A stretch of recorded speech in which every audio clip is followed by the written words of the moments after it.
అమీన్పూర్ లో జరిగిన మర్డర్ కేసులో రోజుకొక గంటకొక ట్విస్ట్ అయితే బయటపడుతుందని చెప్పొచ్చు. ఒక్కసారిగా శ్రీజ మాటలు, తన తల్లి మాటలు ఇప్పుడు అందరికీ కూడా ఒక క్వశ్చన్ మార్క్ గా ఉన్నాయని చెప్పొచ్చు. ఒక వైపు నుంచి చూసుకుంటే నిన్నటి నుంచి కూడా వినిపిస్తున్న వార్తలు ఏవైతే ఉన్నాయో వాటన్నిటికీ కూడా తలతన్నేలాగా వస్తున్న సమాధానాలని చెప్పాలా, లేకపోతే ఏంటో కూడా అర్థం కాని పరిస్థితి కనిపిస్తుంది. ఈ పరిస్థితికి సంబంధించి మనతో మాట్లాడడానికి కూడా మనం ఇక్కడ అమీన్పూర్ పిఎస్కి అయితే ఇక్కడికి రావడం జరిగింది. అయితే ఇక్కడ పోలీసులు కూడా ఇప్పటి వరకు ఎటువంటి విషయాలను కూడా బయట చెప్పలేము అంటూ కూడా వాళ్ళు చెప్తున్నారు. ఎందుకంటే ఇది చిన్న కేసు అని కూడా మనం చెప్పలేము. ఒక ఇంత పెద్ద మర్డర్ అంటే మనం ఆ వ్యక్తిని కూడా చూడొచ్చు. శ్రవణ్ ఎంత అందంగా ఉన్నాడు, ఎలా ఉన్నాడు అని కూడా చూస్తున్నాం మనం. ఆ విజువల్స్లో కూడా చూసుకుంటే శ్రవణ్ అలాగే శ్రీజ వీళ్ళిద్దరు కూడా 10వ తరగతి నుంచి కూడా ప్రేమించుకుంటున్నారు. వీళ్ళిద్దరు కూడా ఎన్నో ఏళ్ళ నుంచి ప్రేమించుకుంటున్న క్రమంలో వాళ్ళ తల్లిదండ్రులకి ఇద్దరికి కూడా తెలియటంతో వాళ్ళు ఇప్పుడే వద్దు, మీ ఏజ్ చిన్నది, మీరు చదువుకోవాలి, ఇంకా చాలా ఫ్యూచర్ ఉంది కాబట్టి మీరు ఫస్ట్ ఫోకస్ అంతా కూడా చదువు మీద పెట్టండి, ఫ్యూచర్ మీద పెట్టండి అంటూ కూడా ఇరు వర్గాల తల్లిదండ్రులు, కుటుంబ సభ్యులు కూడా చెప్పడం జరిగింది. శ్రవణ్కి తల్లిదండ్రులు లేకపోవడంతో తన బాబాయ్ పెద్దనాన్ననే తన బాగోగులంతా కూడా చూసుకుంటూ ఉండేవాడు. అయితే ఈ క్రమంలోనే కొన్ని నెలలుగా వీళ్ళిద్దరికి గ్యాప్ రావటం జరిగింది. అయినా కూడా పెద్దవాళ్ళు వద్దు అని చెప్పడంతో వీళ్ళు కలుస్తూనే ఉన్నారు. అయితే కలుస్తున్న క్రమంలో అసలు శ్రీజ ప్రెగ్నెంట్ ఎలా అయ్యింది అనేది మాత్రం ఒక పెద్ద క్వశ్చన్గా మారింది. వాటన్నిటికీ కూడా ఇప్పుడు ఆన్సర్ బయటకు వచ్చిందని చెప్పొచ్చు. మనం శ్రీజ తల్లి మాట్లాడిన విషయాలు కూడా చూసుకుంటే ఇక్కడ కనుక ఐసీయూలో శ్రీజ ఆరోగ్య పరిస్థితి సీరియస్గా ఉంది, తను మాట్లాడలేని పరిస్థితిలో ఉంది. మనం శ్రీజ ఫొటోస్ని కూడా ఇక్కడ మనం చూస్తున్నాం, తను ఎలాంటి పరిస్థితిలో ఉంది అనేది కూడా. అనేక సందర్భాల్లో శ్రవణ్ని ప్రేమిస్తున్నాను అని చెప్పి తల్లిదండ్రులకి చెప్పటంతో అనేక సందర్భాల్లో తన తల్లి అలాగే కుటుంబ సభ్యులు తన మీద దాడి చేయడం జరిగింది. ఆ దాడిలోనే తనకు అనేక గాయాలు కూడా అయ్యాయి. అంటే మొన్న అంటే 2 రోజుల క్రితం జరిగిన గొడవలో కూడా చూసుకుంటే శ్రవణ్ని పెళ్లి కోసమే పిలిపించడం జరిగింది. కానీ ఏ తల్లి మాత్రం తన కూతురు పెళ్లి కాకుండానే గర్భవతి అయిందని చెప్పి ఎవరు తట్టుకోలేరు. కాబట్టి కోపంతో, ఆవేశంతో తన మీద చేయి చేసుకున్న క్రమంలోనే శ్రవణ్ అడ్డొచ్చాడు. ఆ కోపంతో కొట్టామే, దాడి చేశామే తప్ప ఇంకోటి ఏమీ లేదు, చంపాలి అన్న ఉద్దేశం లేదు అంటూ కూడా వాళ్ళు చెప్తున్న మాటలని చెప్పొచ్చు. ఇంకా శ్రీజ విషయానికి వస్తే తన పరిస్థితి విషమంగా ఉంది, మాట్లాడలేని పరిస్థితి కనిపిస్తోంది. చెయ్యి విరిగిపోయి మంచం మీద ఇప్పటికీ కూడా శ్రవణ్ని తలుచుకుంటూ నేనెందుకు బ్రతికున్నానా అంటూ కూడా రోధిస్తున్న ఆ బాధని వర్ణించలేమని చెప్పొచ్చు. నిజంగానే కేవలం గర్భవతి అయింది పెళ్లి కాకుండానే అన్న ఆ కోపంతోనే, ఆ ఆవేదనతోనే, నిజంగానే ఇది అనుకొని ఆవేశంతోనే చంపారా లేకపోతే పక్కా ప్లానా అనే విషయం మాత్రం తెలియాల్సి ఉందని చెప్పొచ్చు. దీనికి సంబంధించి కూడా మనం పిఎస్కి రావడం జరిగింది. ఇక్కడ మనం చూస్తున్నాం పిఎస్లో మాత్రం పోలీసులు ఈ కేసుకి సంబంధించి మాత్రం ఇప్పుడే చెప్పలేము, ఎందుకంటే ఇంకా విచారణ కొనసాగుతూ ఉంది అంటూ కూడా వాళ్ళు చెప్పడం జరిగింది. కానీ వాళ్ళు ఆఫ్ ద రికార్డ్ అంటే కెమెరా అవుట్ ఆఫ్లో మాత్రం వాళ్ళు చెప్పేది ఒకటి, ఈ కేసు అంటే నిన్నటి నుంచి కూడా వస్తున్న వార్తలు ఏవైతే ఉన్నాయో అవి వాస్తవం కాదు అనేది మాత్రం చెప్తున్నారు. కానీ అంతకంటే ముందు మాత్రం ఎవరైతే శ్రీజ తల్లి సిరి ఉందో తనకి మాత్రం అక్రమ సంబంధం అంటే వివాహేతర సంబంధం ఉంది అనేది కూడా వాళ్ళు చెప్తున్నారు. కానీ నిజంగానే ఇది వివాహేతర సంబంధం, ఎవరైతే ఒక పర్సన్ ఉన్నారో అతను రెచ్చగొట్టడం వల్లే ఇదంతా జరిగిందనేది కూడా చెప్తున్నారని చెప్పొచ్చు. ఇందాక శ్రీజ తమ్ముడితో కూడా మనం ఇక్కడ మాట్లాడడం జరిగింది. తను కూడా అసలు ఏమీ చెప్పలేకపోతున్నాడు, అసలు ఏం జరిగిందో కూడా తెలియని పరిస్థితి కనిపిస్తుంది. అసలు చలనం లేకుండా ఇక్కడ కూర్చోవడం జరిగింది. అతను పిఎస్ అంటే వాళ్ళ ఇంట్లో నుంచి పోలీసులు అతన్ని తీసుకున్నప్పుడు ఒక బ్యాట్తో తను బయటకు వచ్చిన విజువల్స్ని కూడా మనం బిగ్ టీవీలో చూడడం జరిగింది. ఆ బ్యాట్తోనే చరణ్ని చంపారు, తల మీద మోది చంపారు అనేది కూడా చాలా క్లియర్గా తెలుస్తుంది. అయితే ఇందులో ఎన్నో ప్రశ్నలు ఉన్నాయని చెప్పొచ్చు. ఇంకా శ్రీజ తల్లి అనేక విషయాలను కూడా చెప్పాల్సిన అవసరం అయితే ఉందని చెప్పొచ్చు. ఎందుకంటే వచ్చిన తర్వాత దాదాపుగా ఇది ఆలస్యంగా వెలుగులోకి వచ్చిన ఘటన అని చెప్పి కూడా మనం నిన్న సాయంత్రం నుంచి కూడా ఈ వార్త వేస్తూనే ఉన్నాం. అయితే నిన్న సాయంత్రం నుంచి కూడా వాళ్ళు ఎందుకు దీని గురించి మాట్లాడలేదు, అదేవిధంగా అంటే చేతులు కాళ్ళు కట్టేసి మరి శ్రవణ్ మీద దాడి చేశారు అంటూ కూడా మనకి వాళ్ళ బాబాయ్ అలాగే స్నేహితులు కూడా చెప్పడం జరిగింది.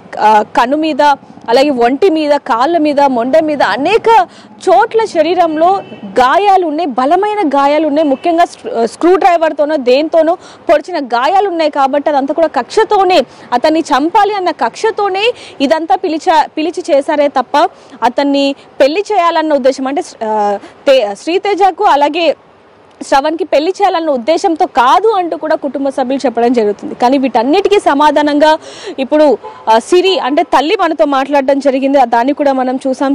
శ్రీజ కూడా తను చెప్పలేని పరిస్థితిలో ఉన్నప్పటికీ శ్రవణ్ ఇంకా ఈ లోకంలో లేడు అన్న వార్త తను జీర్ణించుకోలేకపోతుంది. తన ఆరోగ్య పరిస్థితి కొంచెం కుదుట పడిన తర్వాతనే మనం తన నుంచి కొన్ని వివరాలు అనేవి తీసుకోవాల్సి ఉంటుంది. మనకంటే ముందు పోలీసు కూడా ఈ కేసుని ఇంకా విచారణ జరిపిస్తున్నారు కాబట్టి శ్రీజాకి ఆరోగ్య పరిస్థితి కొంచెం నిలకడగా ఉన్న తర్వాత మాత్రమే ఇంకా కొన్ని విషయాలు బయటపడతాయి. ఎందుకంటే అసలు వాళ్ళు ఎప్పుడు కలిశారు?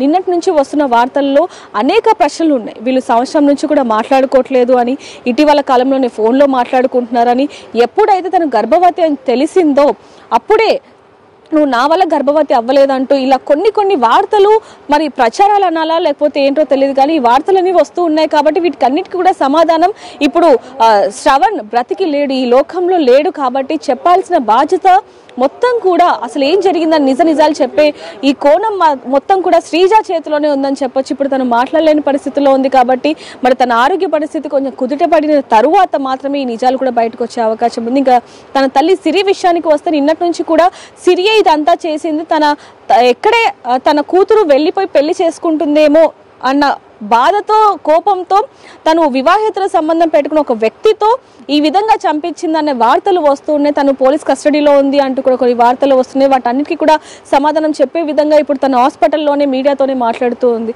మరి నిజంగా అసలు ఏం జరిగింది అనే విషయాలు కూడా ఇంకా తన నోట్లో నుంచి ఇంకా మరిన్ని విషయాలు సమాధానాలు కూడా రావాల్సి ఉందని చెప్పొచ్చు. మనం విజువల్స్లో కూడా అన్నీ చూస్తున్నాం తన పరిస్థితి ఏ విధంగా ఉంది అనేది. తను ఇప్పుడు కూడా తన కడుపులో ఉన్న బిడ్డ కంటే ఈ లోకంలో లేని శ్రవణ్ గురించి తను రోధిస్తుంది. నేను ఎందుకు బ్రతికున్నాను, శ్రవణ్ లేని జీవితం నాకు వద్దు. 10 సంవత్సరాల నుంచి కూడా మేమిద్దరం ఎన్నో గొడవలు అయ్యాయి. నేను అనేక సార్లు తన దగ్గరికి వెళ్ళి పెళ్లి చేసుకోమని కూడా అడిగాను, కానీ అతను ఇప్పుడే వద్దు, మన ఫ్యూచర్లో సెటిల్ అవ్వాలి అంటూ కూడా తను అనేక సందర్భాల్లో నాకు చెప్పడం జరిగింది. ఇంకా నాకు ధైర్యాన్ని ఇచ్చాడు అంటూ కూడా తను ఏడుస్తూ తన తల్లితో వాపోతున్న పరిస్థితి కనిపిస్తుంది. మరి ఇదంతా వింటుంటే మీకేమనిపిస్తుంది? నిజంగానే ఇది ఒక ఆవేశంతో జరిగిందా లేదా పక్క ప్లాన్తో జరిగిందా అనేది మాత్రం ఇప్పుడు వరకు చాలా మందికి అంతు చిక్కని సమాధానం అని చెప్పొచ్చు. మరి దీనికి సంబంధించి ఆ తల్లి ఎటువంటి సమాధానం చెప్పుద్ది అనేది కూడా చూడాలి. కేవలం తన కూతురు పెళ్లి కాకుండా గర్భవతి అయింది అన్న ఆ ఒక్క కోపంతోనే నేను కోపాన్ని, ఆ ఆవేశాన్ని కంట్రోల్ చేసుకోలేక తన మీద దాడి చేశాను, ఆ క్రమంలోనే అడ్డుగా వచ్చిన శ్రవణ్ని చంపాను అంటూ కూడా ఆ తల్లి చెప్తుంది. మరి ఇదంతా వాస్తవమేనా? నిన్నటి నుంచి వస్తున్న వార్తల్లో ఎంతవరకు నిజం ఉంది? ఇంకా ఇలాంటి ప్రశ్నలు అన్నిటికీ కూడా సమాధానం అయితే తెలియాల్సి ఉందని చెప్పొచ్చు. ఇప్పుడు మనందరం కూడా కోరుకునేది ఒకటే, ఆ ప్రేమ జంటని కలపాలి అనుకున్నా కూడా శ్రవణ్ బ్రతికిలేడు.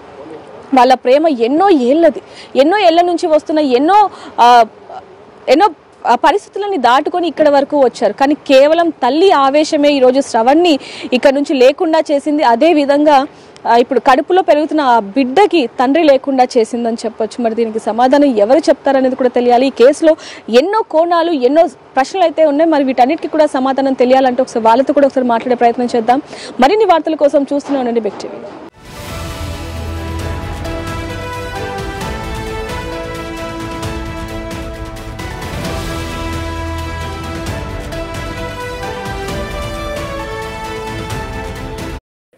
ఏమైందమ్మా అసలు? ఒక 2 నిమిషాలు ప్లీజ్ కో. ఏమైంది అసలు? అంటే ఏమైంది? అబ్బాయిని ఎందుకు చంపారు? ఎవరు చంపారు? ఎట్లా చనిపోయాడు అబ్బాయి? పాపను కొడుతుంటే వాడు అడ్డం వచ్చినాడు. ఎందుకు కొడుతున్నారు పాపని? పాపం తప్పు చేసి నా కూతురే కదా. బాధపడకండి, అంటే అడుగుతున్నాను. తప్పు చేసింది నా కూతురు. వాడు ఎవడో కూడా మనకు మొక్కని తెలియదు. తప్పు చేసింది మన పాప అయినప్పుడు మనమే మందలిచ్చుకోవాలి మన పిల్లలు. అవును. ఇప్పుడు పక్కన వాళ్ళని కొడితే, ఎవడో బిడ్డను కొడితే మనకు ఊరుకుంటారా? అవును, చెప్పండి. అవును. ఇప్పుడు మీ ముఖం నాకు తెలీదు, నేను ఎలా మీకు ఫోన్ చేస్తా? సరే, నా ఫోన్ ఉంది. ఒక్కసారన్నా మేము ఆ పిల్లోడితో కానీ ఎప్పుడైనా మాట్లాడినట్టు ఏమన్నా ఉందా? ఎందుకు వచ్చాడు ఇంటికి అసలు అబ్బాయి? అదే తెలీదు. ఈమె మెసేజ్ పెట్టిందంట, ఇట్లా మా మమ్మీకి తెలిసింది. ఏమని తెలిసిందని? ప్రెగ్నెంట్ అని. ఎన్నో మంత్ అమ్మాయికి? 4th మంత్ అంటున్నారు. మరి అంటే 4 నెలల నుంచి ఏం అర్థం అవ్వలేదా? చెప్పలేదు. 1 మంత్. నాకు 20 days నుంచి వామిటింగ్స్ అవుతున్నాయి. వామిటింగ్స్ అయితే హాస్పిటల్ తీసుకెళ్ళాను నవంబర్ 18th. తీసుకుని వెళ్తే టైఫాయిడ్, యూరిన్ ఇన్ఫెక్షన్ అని చెప్పారు. ఫుల్గా జ్వరం వచ్చి రిపోర్ట్స్ ఉన్నాయి. సరేలే, వామిటింగ్స్ తగ్గట్లేదు అని తీసుకెళ్ళాం.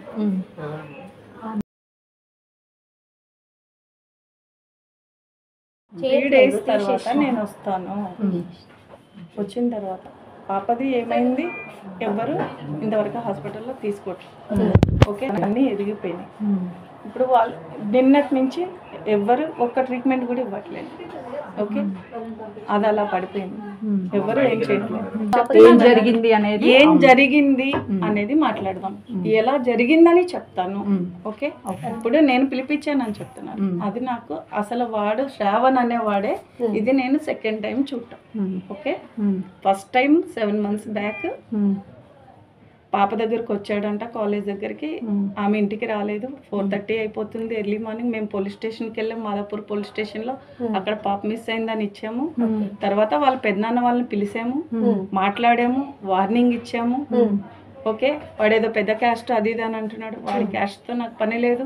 ఓకే, వాళ్ళకి డబ్బు ఉంటే వాళ్ళ దగ్గర ఉంచుకోమనండి, నా దగ్గర ఉంటే నా దగ్గర ఉంటుంది. నీ దగ్గర ఉంటే నువ్వు నాకు ఇవ్వవు కదా. ఓకేనా, ఎవరిది వాళ్ళకే ఉంటుంది. ఓకే, మీకు ఇష్టం వచ్చినట్టు రాసుకోవడం కాదు. ఓకే, నేను చెప్తాను, మీరు రాసుకుందరు కానీ మీకు వచ్చినట్టు గుద్దుకోండి. ఓకే, నేను ఎల్లుండే వస్తాను. పోలీస్ స్టేషన్కి వచ్చినాక పోలీస్ స్టేషన్లో నేను సంవత్సరం నుంచి అమ్మాయిని నేను కలవలేదు అని ఎవరిని చెప్తున్నాడు. ఎందుకు కలవలేదు? కలవకుండానే కడుపు వచ్చేసిందా? గండి మైసం దగ్గర పార్కులో చేస్తారా సెక్స్ అనేది? నీ కూతురు చేస్తే నువ్వు ఊరుకుంటావా? నువ్వు ఊరుకుంటావా అని అడుగుతున్నా. ఒకటే నేను క్వశ్చన్ అడుగుతా, నువ్వు ఊరుకుంటావా? ఊరుకుంటావా అని అడుగుతున్నా. రాత్రి 11 అయినా కూడా నేను షాప్ బంద్ చేసుకుని వస్తుంటే కూడా గల్లీలో ఉంటే నాకు ముఖం తెలియదు, కానీ నా కూతురు ముఖం నాకు తెలుస్తుంది కదా. ఎవరో ఒక మనిషి అక్కడ తన కోసం వెయిట్ చేస్తున్నాడని తెలుస్తుందా తెలీదా?